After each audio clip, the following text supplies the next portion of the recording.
Radical. All right, here we go. As promised, flea market stories. I was going to start this in 2022, but I figure I can go ahead and pop off part one of these right now. This is going to be a lot of different parts in this series because, basically I'm just going over real life experience from me going down this road of becoming a flea marketer. Now, the first step is, calling a flea market, finding out what they need from you to sell at their establishment. And there's this one place I called, the one place that I recall that I went a lot of different times. And this place I called, and they said I would need to come by in person, show an ID, and then pay $10. It's like, okay, sounds reasonable. Except for the showing the ID, I didn't like that. But, this is the kind of place where within a radius, it's kind of hard to find anywhere else to sell. When people talk about the flea market, this general place kind of pops up, okay? So, I went there. Well, first, I went there, and I'd only seen this place completely packed and full. So it was kind of surreal seeing this place with really no cars in their parking area. So I didn't really know where to park. So I went in there. I didn't think that fast, but this will come up a little later. I went in there, I parked, and I went to the main building. Went in there, and there was a older woman in there and then a younger woman in there. And I went up and I said, hey, I called a little while ago, and I want to sell here. So what all do I need? And they pointed to a thing on the wall and said, first off, we need to know what you're selling here. I resisted the urge to, say like, well, a lot of black market stuff, because they didn't seem like the kind of jokey type women or anything. So I said, well, right now, mostly Christmas stuff. I have like a lot of porcelain stuff. I have some Christmassy type, stuffed animals, stuff of that nature, some Christmas bears. I have a lot of Christmas stuff, and I want to sell this stuff before the end of the holidays, right? Because I figured I got to get this stuff out now because it'll be tougher to sell this stuff throughout the year. But there are people I've heard that actually sell Christmas stuff all year round. Okay. Okay, so they pointed on the wall and they said, you can't sell any paraphernalia here, which is like, bongs, stuff of that nature. Of course, no druggery. You can't sell any shampoo, anything in containers and stuff like that. And I'm thinking, really? Like no shampoo, no like lotion, no deodorant, no stuff like that. Like it's kind of a bummer. It is. I didn't have a lot of that stuff particularly, but I'm like, it's kind of a bummer, right? Then they said you can't sell any clothing here. No clothing? I have boxes of boots that maybe I wore a couple times, but, couldn't take back for whatever reason, or, the time was past for me to take it back. I have jackets, lots of jackets to sell. Whenever I have yard sales, it seems like people really make a beeline for my old jackets because I'm really careful with my clothes. So when it comes time I don't want it anymore, whatever, then, that's a tip for you guys. Be careful with your clothes because, you never know. You might get some good money for it in the future.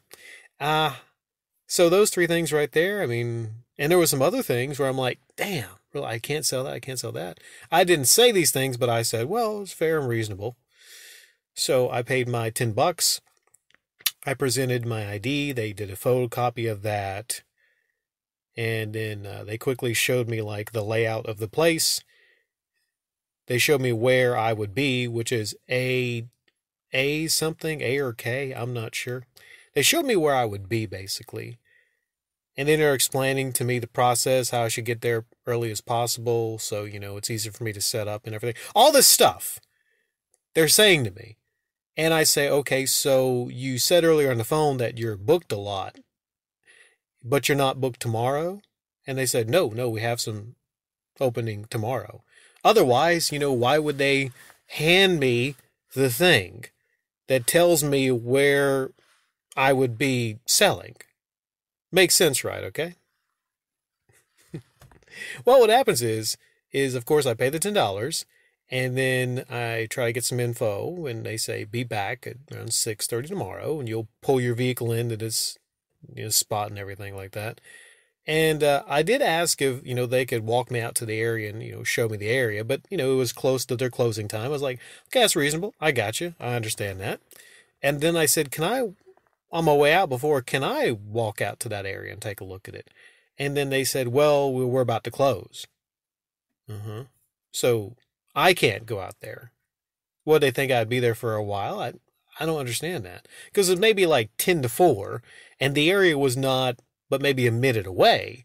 And they didn't know where I was parked, maybe. I'm not sure if they did, but it was not, far from the area. So anyways, I'm thinking, okay, something just feels weird and kind of off, right? So I go to that area because I want to take a look at the area that I'm going to be selling at. Makes sense, right? Because this place is going to be crowded, and I want to know exactly where I'm going if I come here the next morning to sell. Well, as I go there and I'm walking through this area, I hear on the loudspeaker, what did they say exactly? It was a male voice. I guess there was a male there, I suppose. I didn't see him. But there was a male voice that said, if you come in here next time as quick as you did the other time, we're going to have some issues. I didn't understand it, right? Because I'm looking around and I'm like, no one else is here. But they have like a loudspeaker, and that's what was said over the loudspeaker. Now I was not driving my Impala, I was driving a red car, sportier type red car and everything. But I don't recall coming in there very quickly. I just, I was not like a bat out of hell. I was not. And even then, like, where I came in was near the road. So I don't think when I came in, they would really have noticed it and no one else was out there. Looked like a ghost town, right? And like I said, I didn't see this guy. And I'm looking around and I don't see any other vehicle there. So I'm thinking, were they was that their way of scaring me off? At this point, it was 5 till 4. They weren't closed and they closed at 4.